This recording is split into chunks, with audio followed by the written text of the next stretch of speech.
Archbishop Desmond Tutu was one of the heroes of South Africa's anti-apartheid movement. And after his death was announced today, he was described as an iconic spiritual leader and a patriot without equal. He played a key role in ending racial segregation in his country and was awarded the Nobel Peace Prize. He died today at the age of 90. The Queen said she was deeply saddened. Our correspondent Rohit Katru reports on his remarkable life. 5 feet, 4 inches, and a giant.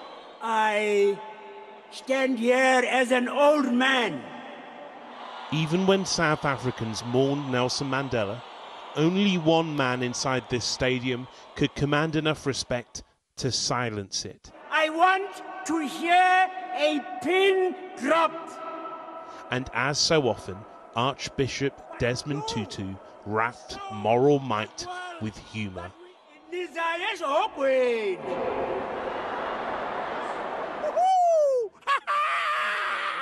That laugh, that excitable energy became a signature.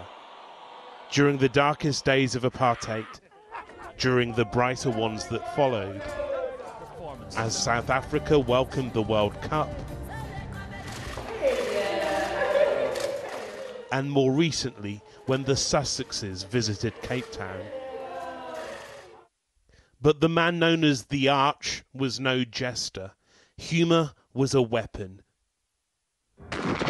A weapon against the white supremacist system of segregation known as apartheid. Tutu's aim was not just to end it, but to end it peacefully. Racism, he said, was just a pigment of the imagination. He's one of those people whose labors were always full of joy, always full of farming, but at the same time he had a steely hand in which he did not see any unloving action to go unchallenged. We are going to be free! Do you agree? Yeah. We are going to be free! The Nobel Peace Prize for 1984. His work won him the Nobel Peace Prize, and with it he returned to South Africa with new vigour to end apartheid through dialogue. That moment came with the release of Nelson Mandela. Freedom is coming, man, and it's out, man. It's just glorious, wonderful, wonderful. Tutu helped him to freedom, then to office, capturing the mood during that first free election as he cast his first vote. How does it feel? How does it feel? Great. When the time came for truth and reconciliation, he led the hearings and it hurt. Democracy had given South Africa a new constitution, but he remained a check and balance, fighting cancer and public corruption. Our government is worse than the apartheid government because at least you were expecting it. Good morning. Good morning. And shortly after his retirement from public life, I asked him to reflect on his own career. I've had a very great privilege of being part of a liberation struggle which has succeeded.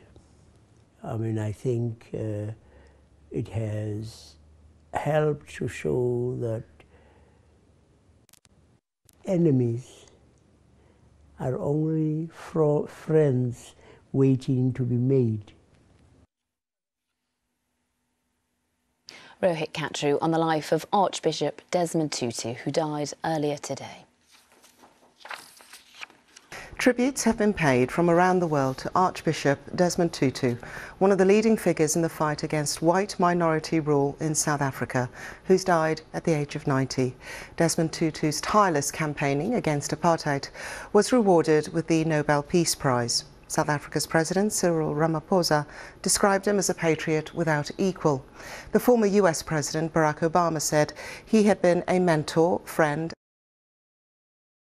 Reports from Soweto.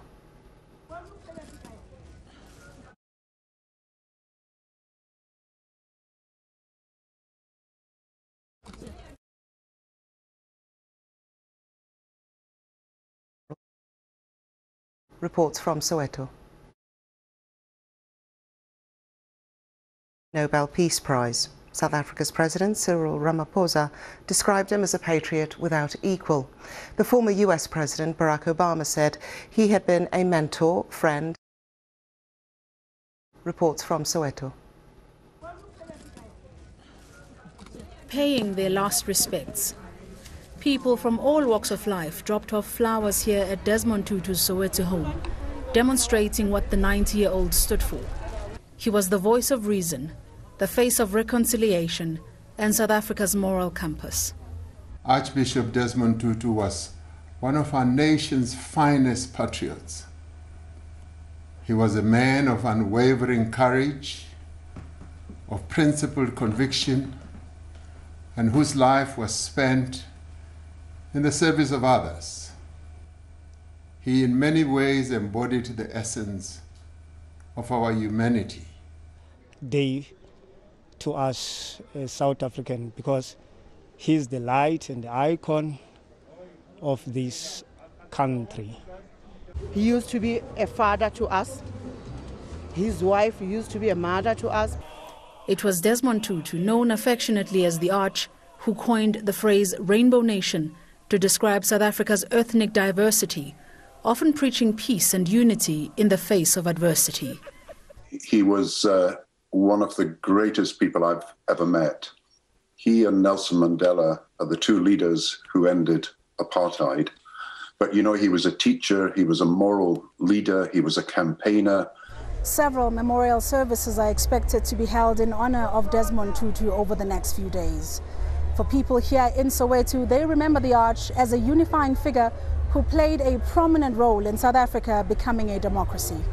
Flowers were laid in Cape Town too, where he died at his home surrounded by family and friends. Mama Leah has been exceptionally strong. You know, I was with her this morning when Art said goodbye to us, and she was lying next to him in bed, and she was still touching him, you know, go well, my baby. A 7-day send-off is being planned, including a lying-in state and a mass to be held by the Anglican Church. Nomsa Masego, BBC News, Soweto.